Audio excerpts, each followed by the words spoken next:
Jamen, jeg er ansat her på Sundhedscentret, som er under Morsø Kommune. Jeg er ansat som projektmedarbejder, hedder det. Jamen, altså det vi arbejder med her på centret, det er det, man kan kalde sådan et holistisk sundhedssyn, hvor man tager udgangspunkt i det hele menneske. Hvor man siger, at det er sådan en tredeling, hvor det både er fysisk, psykisk og social sundhed. Sundhed, det er ikke alene fravær sygdom, det er bredere end som så. Det skal ligesom passe ind i det enkelte menneskes hverdagsliv at være sund. Ja, det tænker jeg, at de har rigtig meget, også de sociale medier og sådan noget. Men jeg tænker også, at i forbindelse med de sociale medier, synes jeg også, der ligger meget op til, at folk er meget selvstændige, og det er også på en eller anden måde blevet lidt en trend, at man står lidt ud fra mængden. Meget af det der med, hvordan man ser ud, det ligger jo rigtig meget op til den fysiske del af sundhedsbegrebet. Det er vigtigt i forhold til vores opfattelse af sundhed i hvert fald, at man har de andre ting med. Men jeg tror, det er langt fra alle, der gør det. Så det tror jeg er vigtigt at være så bevidst om, at sundhed er meget mere end blot, hvordan man ser ud. Men altså, det er jo en jungle at gå og finde ud af. Altså den ene dag er det ene, man skal gøre, den anden dag er det andet, man skal gøre, i forhold til, at man kan se i medierne, hvad der lige er inde, og hvad der lige slår igennem, ikke også? Jeg tror, det tit er ting, der slet ikke er funderet på noget evidens eller noget. Det kan godt bare være sådan en lille, der ikke nødvendigvis er sundt, bare fordi der er en eller anden, der har haft succes med at tabe sig eller et eller andet.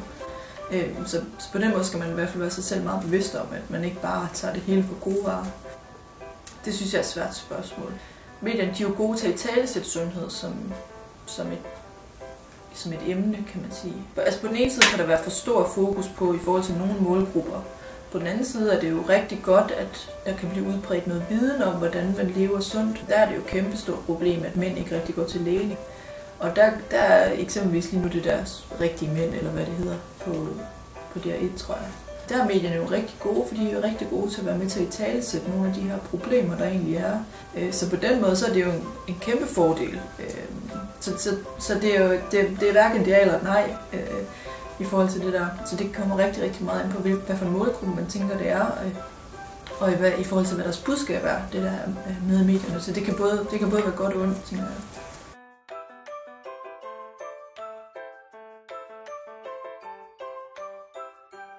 Det kan det helt sikkert godt. Jeg tror, det er for meget, meget få, at det er for meget. For dem, der træner rigtig, rigtig meget og går rigtig meget op i, hvordan de spiser og sådan noget, så er det jo også fordi, det giver mening for dem, at det er sådan, deres livsstil er. Så selvfølgelig, når man begynder at komme over i nogle af de der sygdomme, der kan være behæftet med det, så er det selvfølgelig sundhedsskadeligt. Hvis man for eksempel træner rigtig, rigtig, rigtig meget og bruger rigtig meget energi på det, og bruger mange næringsstoffer på det, og man så måske ikke spiser så meget, så kan der komme nogle følgesygdomme af det. Selvom det her og nu måske egentlig ser sundt nok udad til, så kan det føre til sådan noget som knogleskørhed eller sådan noget i en meget ung alder eksempelvis. Så på lang sigt kan der godt være nogle uhensigtsmæssige ting. Der er en kæmpe stor udvikling. Det vokser rigtig, rigtig meget.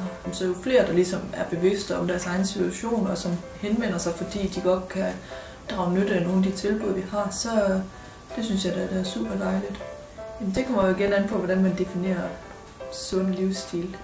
Fordi hvis man tager det med det her hele sundhedsindtryk, med både fysisk, psykisk og social sundhed, der når man måske aldrig nogensinde op på 100%, fordi hvornår man er fuldstændig lykkelig. Men det tænker jeg da, hvis man har det godt på alle de her 3 punkter rent sundhedsmæssigt, så tænker jeg da, at det er noget af det, der gør, at man har et godt liv. De skal give mening sammen, de 3. Det er ikke mig, der kan komme og sige, jeg synes ikke, du er fysisk aktiv nok. Det kan jo godt være, at der er en eller anden person, der slet ikke lægger noget værdi i at være fysisk aktiv eksempelvis. Så kan man jo sagtens være glad og tilfreds og være livsnyder, eller hvad man nu siger, ikke også? Og så være sund på den måde. Det er deres liv og deres opfattelse af sundhed, der ligesom er den afgørende. Så det vil sige, at det er op til den enkelte fuldstændig vurdere, hvordan de der 3 elementer, de ligesom skal vægtes op imod hinanden.